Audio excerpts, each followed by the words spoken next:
मेरा नाम हरम नूर है। प्यार से सब लोग मुझे नूर कहकर बुलाते थे। गुर्बत ने हमारे घर सालों से डेरे डाल रखे थे।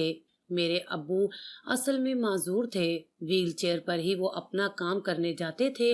उनकी मोहल्ले में ही करियाने की छोटी सी दुकान थी, जहाँ उनके साथ मेरा छोटा भाई बैठ जाता था। हम 4 बहन भाई थे, 3 बहनें और भाई सबसे छोटा था। मैं अपने वालिदैन की सबसे बड़ी बेटी थी, इसलिए मुझे एहसास था कि वो कितनी मेहनत से हमें पढ़ा रहे थे।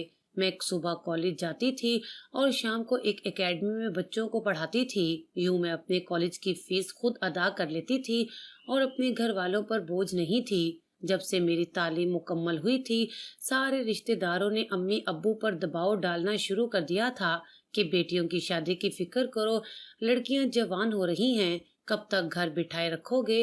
रिश्तेदारों की इन बातों ने मेरे माँ बाप की नींदें हराम कर दी थीं, इसलिए उन्होंने मेरे रिश्ते की तलाश शुरू कर दी।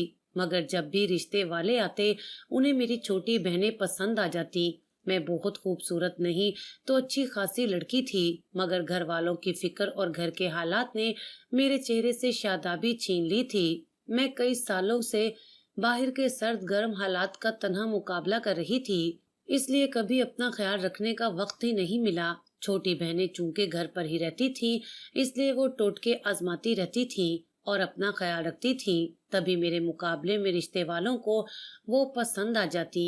मेरे वालिदैन इनकार कर देते कि जब तक बड़ी बेटी की शादी नहीं होगी, तब तक वो छोटी का रिश्ता नहीं कर सकते। मैंने अपने वालिदैन को बहुत समझाया कि मेरी वजह से छोटियों को इंतजार की सूली पर ना लटकाएं, मगर उन्होंने भी जैसे जिद पकड़ ली थी कि पहले मेरी शादी करेंगे, उसके बाद ही छोटी बहनों की बारी आएगी। मैं 26 साल की हो चुकी थी और हमारे खानदान में लड़कियां 20-22 की उम्र में शादीशुदा हो जाती थीं। इस वजह से मैं बहुत परेशान थी कि मेरी वजह से मेरे घर वाले भी अजियत में हैं।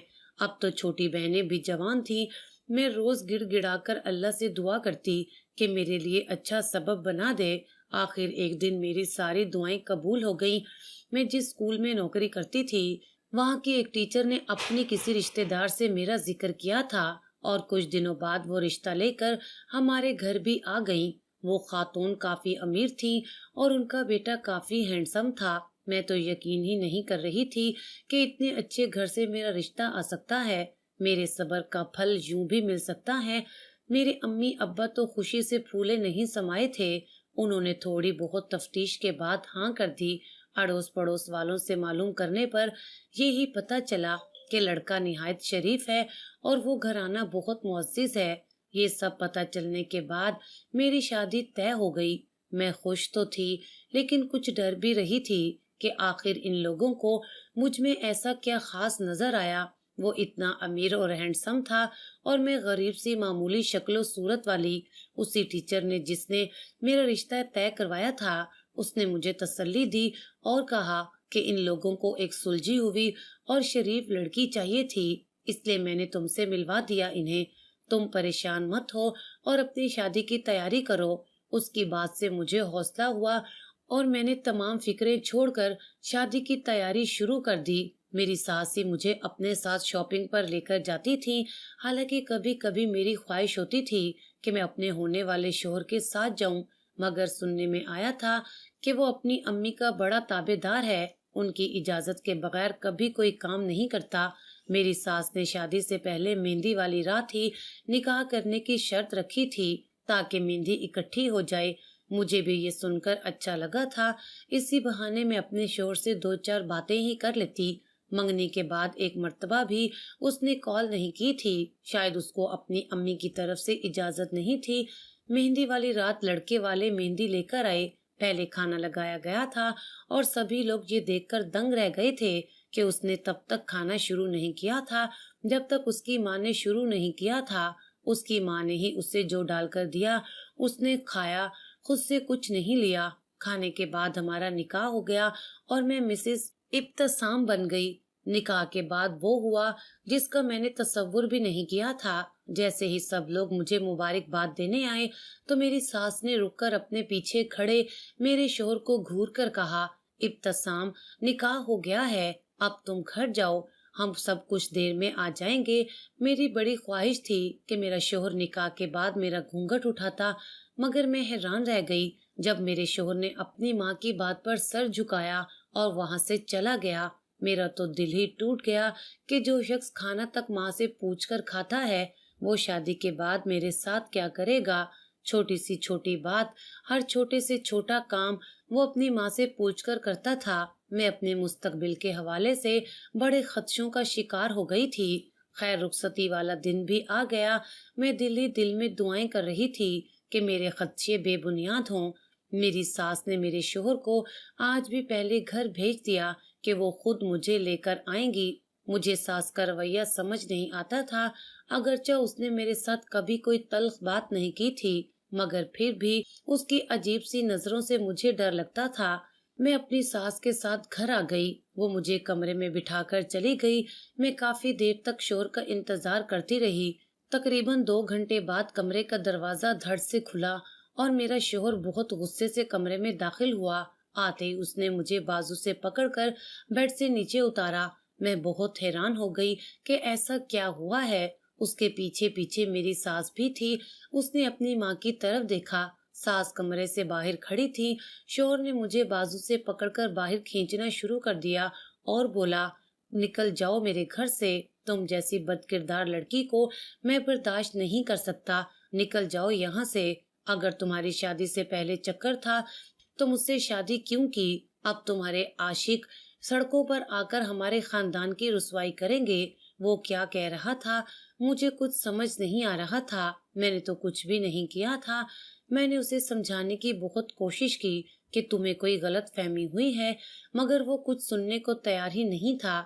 उसने मुझे घर से बाहर निकालकर दरवाजा बंद कर दिया। मैं दुल्हन के लिबास में हक्का बक्का खड़ी रह गई। मौसम भी खराब होने लगा और बारिश बरसने लगी। मैं रोते हुए सड़क पर आ गई कि अब क्या करूं। मैं अपने घर भी वापस नहीं जा सकती थी। कितनी मुश्किलों से मेरी शादी हुई थी। अब अगर रात के इस पहर में घर वापस जाती तो उनके दिल सदमे से फट जाते। मेरे माँ बाप कैसे ये बर्दाश्त कर सकते थे कि उनकी बेटी शादी की पहली रात ही उजड़कर घर आ जाए। मुझे कुछ समझ नहीं आ रहा था कि क्या करूं। दिल चाह रहा था कि किसी गाड़ी के नीचे आकर अपनी जान दे दूं। तभी एक जानिब से सास छतरी लिए मेरे पास चली आई। मैंने हैरानी से उसे देखा कि मुझे घर से निकलवाकर इस वक्त वो मेरे पास क्या करने आई थी। सास हंसने लगी, कहने लगी, मैं जानती हूँ तुम्हारे साथ जो हुआ गलत हुआ, मगर एक बात जान लो कि वो सब मैंने ही करवाया था। मैंने चिल्लाकर पूछा, आपने उससे ऐसा क्या कहा कि उसने मेरी बात सुनने की भी कोशिश नहीं की? वो कहने लगी, मैंने उससे ये कहा था कि बीच सड़क पर एक लड़का हमारी गाड़ी के पास आया और कहने लगा कि वो तुम्हारी बीवी को पसंद करता है। मैंने अपने बेटे को कहा कि शादी से पहले भी तुम्हारा औरों से चक्कर था। मैंने रोते हुए पूछा, आपने मुझसे क्या दुश्मनी निकाली? मेरा क्या कसूर था? सास कहने लगी, वो सब बात की बातें हैं कि मैंने ऐसा क्यों किया। फिलहाल मुझे पता है तुम यही सोच रही हो कि मैं इस वक्त यहाँ तुम्हारे पास क्या करने आई हूँ, तो मैं तुम्हें घर वापस ले जाने आई हूँ। मैं खुश हो गई, लेकिन उसने जब कहा कि मेरी एक शर्त है और इसी शर्त पर मैं तुम्हें घर लेकर जा सकती हूँ, तो मैं परेशान हो गई और मैंने पूछा, कौन सी शर्त? सास ने जो शर्त बताई उसे सुनकर मेरे पैरों तले से जमीन निकल गई। उसने मुझे सोचने के लिए सिर्फ 10 मिनट दिए थे। एक तरफ मेरे बूढ़े माँ बाप और शादी के इंतजार में बैठी 2 जवान बहनें, और दूसरी तरफ सर छुपाने को एक छत और एक बाइज्जत जिंदगी, बस एक शर्त के बदले। मैंने सास को हाँ कर दी और कहा, मुझे तुम्हारी शर्त मंजूर है। सास मुझे घर ले आई और बेटे से बोली, बेटा, मुझे गलत फहमी हुई थी। ये लड़की बेकसूर है, वो लड़का ही झूठा था। वो किसी और के धोखे में तुम्हारी बीवी को समझ बैठा था। ये सब अभी अभी पता चला तो मैं फौरन भाग गई और अपनी बहू को वापस ले आई। मैंने इससे माफी मांग ली है, तुम भी मांग लो। मेरा शोहर बोला, ठीक है माँ, आप कह रही हो तो ऐसा ही होगा, मैं इससे माफी मांग लूंगा। मेरी सास ने मुझे आहिस्ता से कहा, वो ही करना जो मैंने कहा है। होशियारी दिखाने की कोशिश की तो खड़े खड़े तलाक दिलवा दूंगी। मैं सास की धमकी सुनकर डर गई और कहा, आप जो बोलेंगी मैं वैसा ही करूंगी। मेरे शोहर का रवैया अपनी माँ के कहने पर ठीक हुआ था, वरना तो शायद पता नहीं क्या होता मेरे साथ। मैंने कुछ दिन जायजा लिया तो आहिस्ता आहिस्ता मैं सब जानने लगी। मेरे ससुर का इंतकाल 15 साल पहले ही हो गया था। तब से ही सास घर के स्याह सफेद की मालिक थी। घर और बिजनेस दोनों को उसी ने संभाल रखा था। सास के 2 बेटे और भी थे, मगर वो बैरूने मुल्क रहते थे। और इब्तसाम जो मेरा शोहर था, मेरी सास का सबसे बड़ा बेटा था और बेहद ताबेदार और फर्माबरदार था। मेरी सास उसके लिए खुद अपने हाथों से नाश्ता तैयार करती थी और मुझे कहती थी, तुम जाओ अपने शोहर को ये बताओ कि तुमने खुद उसके लिए ये खाना बनाया है। मैं वो ही करने लगी जो सास मुझे कहती थी। इब्तसाम की आदतें बहुत अच्छी थीं। उस दिन के बाद से उसका रवैया मुझसे बहुत अच्छा हो गया था। वो मेरा बहुत ख्याल रखने लगा था और मुझे ये लगता था कि ये सब देख देख कर मेरी सास जलती है। मुझे डर था कि कहीं वो फिर से कोई गलत बात करके मेरा घर उजाड़ने की कोशिश ना करे, मगर सास कहती थी कि जब तक तुम मेरी शर्त मानती रहोगी तब तक इस घर में सुकून से रहोगी। मेरी सास रोज रात को मुझे दूध का गिलास देती थी कि जाकर अपने मियाँ को पिला दो। मैंने कई बार कोशिश की कि मैं खुद अपने शोहर के लिए खाना बनाऊं और दूध उबालूं, मगर वो मुझे सख्ती से घूरकर किचन से बाहर निकाल देती। मैं नहीं जानती थी कि वो ये सब खुद क्यों करती हैं, क्योंकि घर में नौकरों की फौज थी। इसके बावजूद इब्तसाम के खाने पीने का ख्याल वो खुद रखती थी। मुझे तो सवाल पूछने का अख्तियार ही नहीं था, इसलिए मैं उसकी हर बात मानती थी। बज़ाहिर तो ससुराल में सब ठीक था, मगर कुछ था जो मुझे गलत लगता था।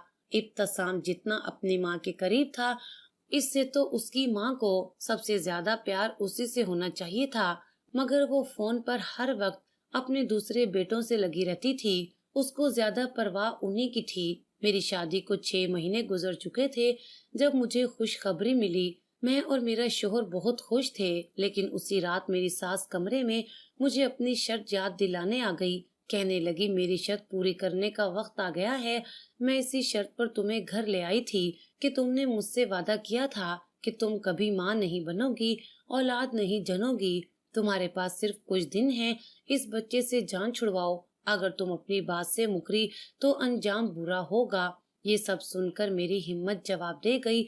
मैं सास के कदमों में बैठ गई और मिन्नत करने लगी कि वो अपनी शर्त वापस ले ले। मैं कैसे खुद को इस खुशी से महरूम कर दूं, मगर सास ना मानी और धमकी देकर चली गई कि अगर मैंने उसकी बात ना मानी तो वो कुछ भी करके मुझे तलाक दिलवा देगी।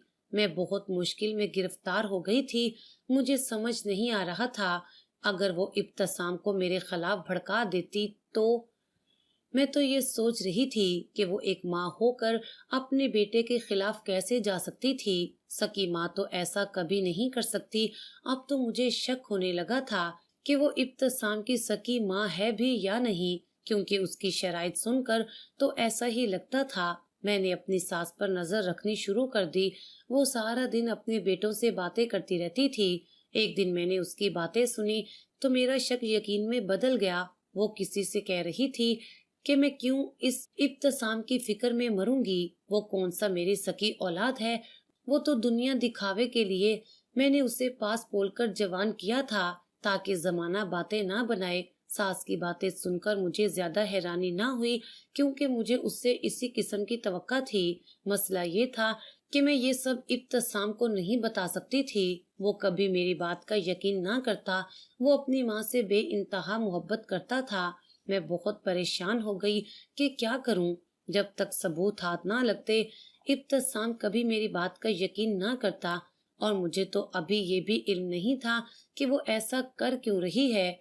उसका क्या मफाद है इस सब में। सास की धमकियां भी जारी थी कि अपने बच्चे को खत्म कर दो। तुम्हें इसी शर्त पर घर में घुसने दिया था कि तुम कभी माँ नहीं बनोगी। उसने मुझे सिर्फ 1 हफ्ते का वक्त दिया था कि अगर मैंने 1 हफ्ते के अंदर अंदर उसकी शर्त पूरी ना की तो वो मुझे घर से निकलवा देगी। मेरी जहनी कफियत उस वक्त बहुत बुरी हो रही थी। समझ नहीं आ रहा था कि क्या करूं। मैं एक माँ बनने के नाते कभी भी वो नहीं करना चाहती थी जो सास कह रही थी।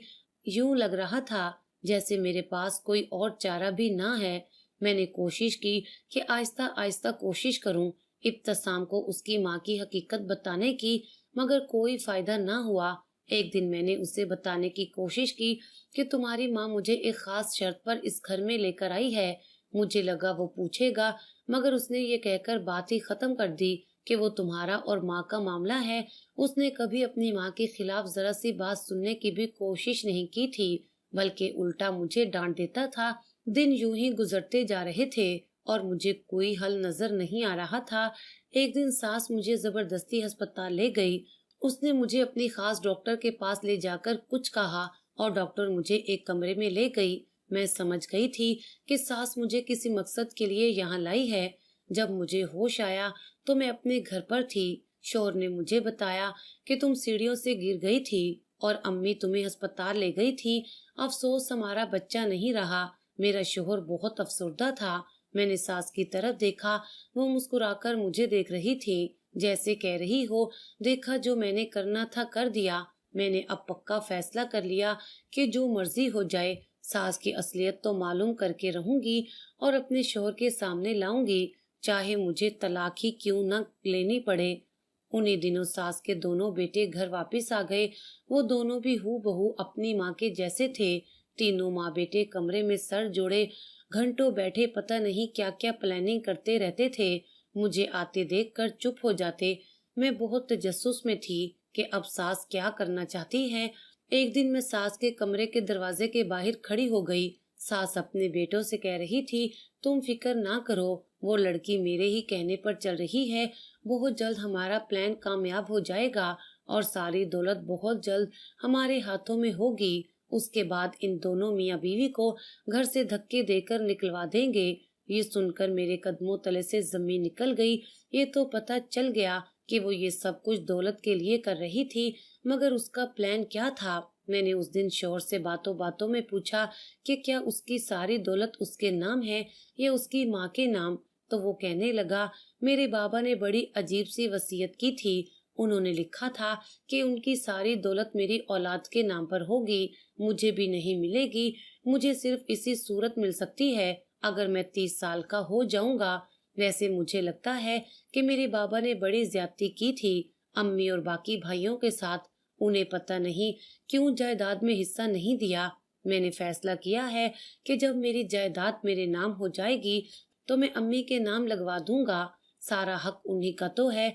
कुछ दिनों बाद मुझे सारी हकीकत का इल्म हो गया कि सास के इरादे क्या थे। वो अपने बेटों को बता रही थी, मैं रोज उस लड़की को जो दूध देती हूँ कि इब्तिसाम को दे दे, उसमें असल में जहर है। थोड़ा थोड़ा करके अगर दिया जाए तो 1 साल में बंदा मर जाता है। 8 महीने हो गए हैं, बस 2 महीने रह गए हैं। वो 30 साल का हो जाएगा और ठीक 1 महीने के बाद इब्तिसाम मर जाएगा और उसके कत्ल के इल्जाम में उसकी बीवी को जेल हो जाएगी और हम सब आराम से सारी दौलत के मालिक बन सकेंगे। ये सब सुनकर मुझे अपने कानों पर यकीन नहीं आया। वो इस हद तक कैसे गिर सकती थी? सास ने दूसरी शर्त यही रखी थी कि मैं कभी इब्तिसाम के लिए खुद से कुछ नहीं बनाऊंगी, वो ही मुझे खाना वगैरह देगी। दूध भी वही गिलास में डालकर देती थी। ये सब सुनकर मैं फौरन कमरे में भागकर आई। इब्तिसाम दूध पी रहा था। मैंने जल्दी से उसके हाथ से वो दूध वाला गिलास छीनकर नीचे फेंक दिया। उसने नागवारी से मुझे देखकर कहा कि ये क्या बदतमीजी है। मैंने कहा, इस दूध के गिलास में जहर है जो आपकी माँ ने इसमें मिलाया था। वो आपको मारना चाहती थी।